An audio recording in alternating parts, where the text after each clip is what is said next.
Hello everyone, Keza here today, and we are kicking off Halloween 2021.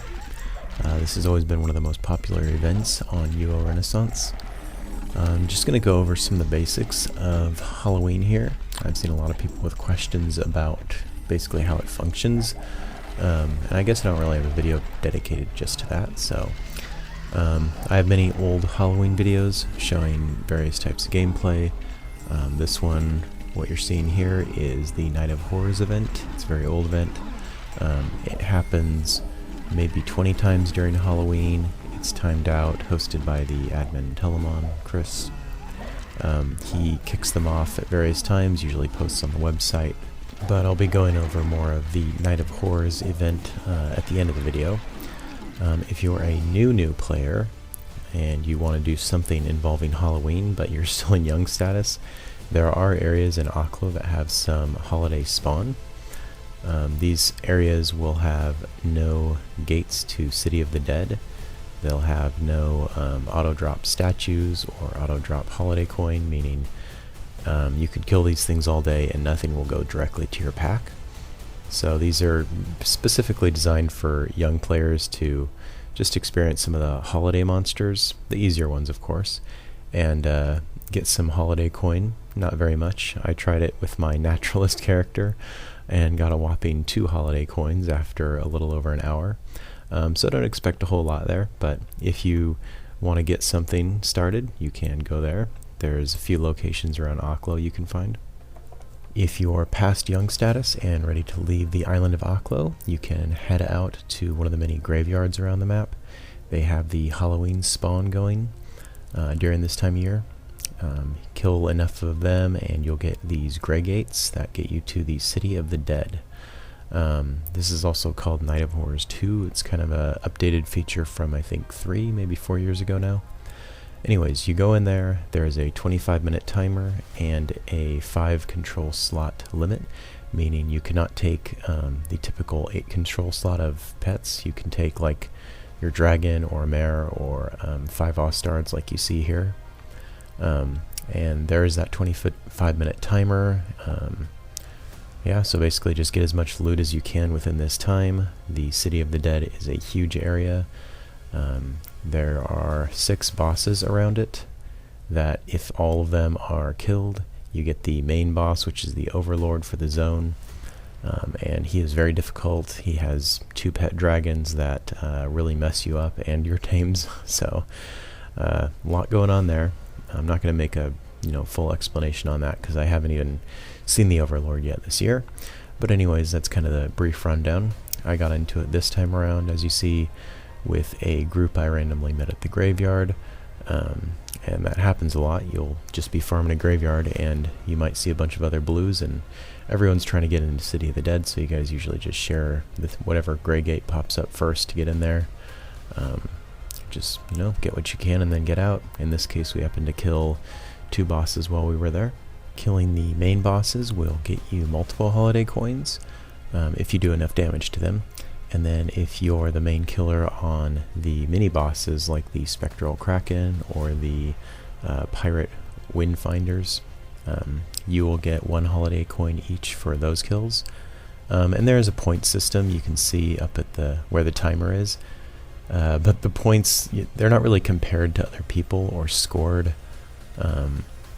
There's basically no reward for getting points, so you can just keep track of it yourself.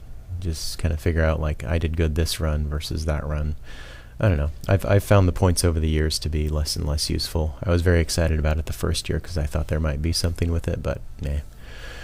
I would ignore the points honestly. It's more just about trying to get the most gold and holiday coins out of this area as you can within the timer. And if you're going in with a group like this, I'd say it's definitely worth it to try to go after the main bosses. However, if you're running solo, there's a lot of other things you can do. You can just go after the mini bosses, or there are some of the bosses like the mummy that you can typically do on your own. It's just going to be a lot of hit and run. I actually wasn't going after the mummy here. I was just going to go farm the mummy area. And the mummy happened to be up. Luckily someone else came by to help kill it because soloing that thing from full health takes quite a lot of hit and run. So yeah, You just go through it, keep everything provoed, manage all the health bars and all that. You can do all this. You can also run this solo without a provo character. It's just a little bit harder. Typically one of the best ways to do it is with some type of tamer, or maybe a Aussie tank or some kind of build like that. And if you're going solo as well, the risk of getting, PK'd and dried looted is higher. That definitely happened to me. It's probably not a good idea to chase PKs like this, because then you get singled out from a group if you're near one, and you get killed and dry looted. So that's the risk of doing this. But you lose stuff. I go in with silver force and might weapons. I never go in with power or vank. That would be crazy for me, because I'm not a PvPer. I don't go in with piles of potions and wands, and because most of my characters don't have resist skill or magery skill, or not enough to cast anything useful, I usually just go somewhere else. It's up to you how you want to deal with PKs. Just expect to lose everything when you go in. Don't take in your very best weapon. Don't make the mistake of investing half of your gold into some power silver weapon, thinking you're going to get your money's worth out of it, because you're just not. You're going to lose that weapon. So don't do that to yourself. Get some cheap slayer and expect to lose it.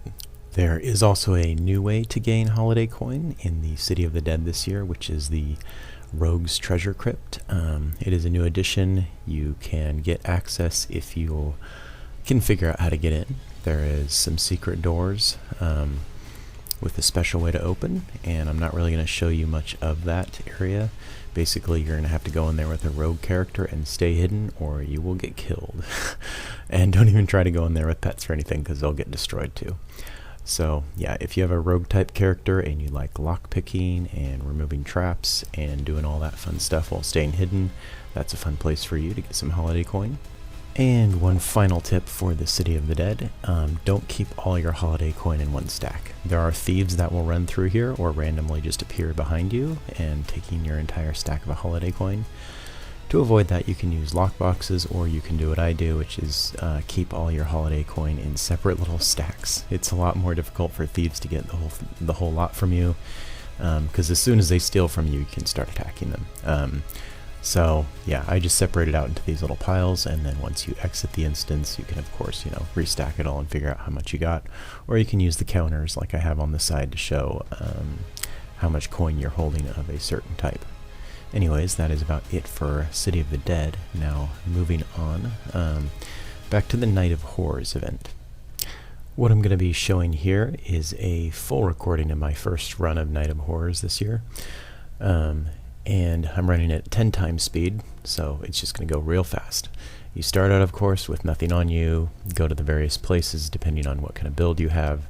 I have a smith, so of course I'm doing a lot of crafting at the start, trying to get metals, materials, make stuff. I just try to drop all the weapons I make on the ground. It's much faster, and I can just get more stuff off monsters and keep going and going. I'm not going to talk for this whole recording.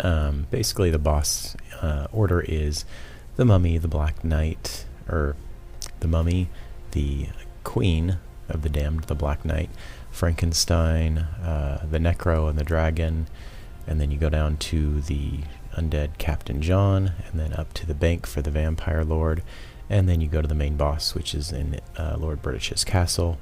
And this is all taking place in Trammel, so you cannot attack other players or steal from them.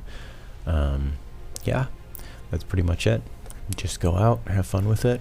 If you want more details on, the bosses, the monsters, and the order and stuff, there are tons of guides, old videos, all kinds of stuff online you can look up for more detailed information on the Night of Horrors.